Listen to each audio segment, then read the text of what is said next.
এতদিন আমার শাশুড়ি চুলোয় রান্না করে এই ভিডিওগুলোই আপনাদের সাথে সবসময় শেয়ার করেছি, কিন্তু চুলোয় রান্না করার পরেও যে চুলোয় আরও অনেক কাজ থাকে এগুলো আপনাদের সাথে কখনো শেয়ার করা হয়নি। তো এই ভিডিওটাই আমি আপনাদের সাথে আজকে শেয়ার করব। আসসালামু আলাইকুম, সবাই কেমন আছেন? আশা করি সবাই অনেক ভালো আছেন। নতুন একটি ভিডিওতে আপনাদের সবাইকে ওয়েলকাম। যাই হোক, সবার আগে বলবো আলহামদুলিল্লাহ যে আরও একটি সকাল পেলাম। শুক্রবারে যতই মনে করি যে একটু তাড়াতাড়ি সবকিছু কাজ শেষ করব, কিন্তু যতই তাড়াতাড়ি মনে করি ওই দিন যেন আরো বেশি লেট হয়ে যায়। শুক্রবার যেহেতু ছুটির দিন বাসায় থাকে, তাই আলিস্যি করে কাজ করতেও অনেক দেরি হয়ে যায়, ঘুম থেকে উঠতেও অনেক দেরি হয়ে যায়। আমার মেয়ে ভেন্ডি অনেক পছন্দ করে, তো তার জন্য একদম জালি জালি 3টা ভেন্ডি রেখে দিয়েছি ভাতে দেবো এই জন্য। তো আজকে আলহামদুলিল্লাহ অনেক রোদ উঠেছে। আমাদের বাসার সামনে যেহেতু অনেক আখ বিক্রি করে, তাই আমরা মাঝে মধ্যেই অনেক আখ কিনে খাই। কালকেও 2টা কিনেছিলাম, কিনে খাওয়া হয়েছে। তো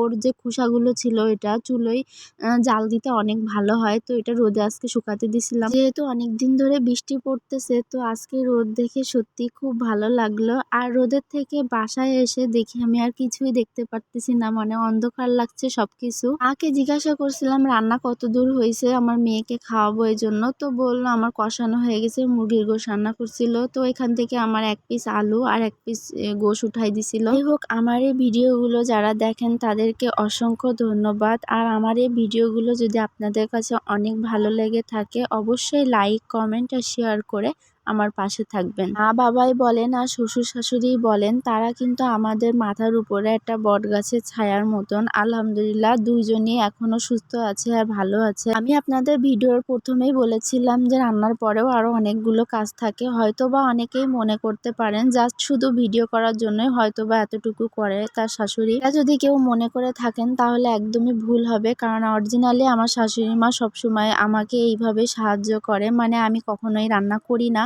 আর রান্নার পরে যে কাজগুলো থাকে কখনো আমাকে বলে না যে এইগুলো তুমি করো। প্রতিদিনই রান্নার শেষে ঠিক এইভাবে অল্প অল্প করে কয়লাগুলো তোলে আর এই ছোট্ট ভাঁড়ের ভিতরে রেখে দেয়।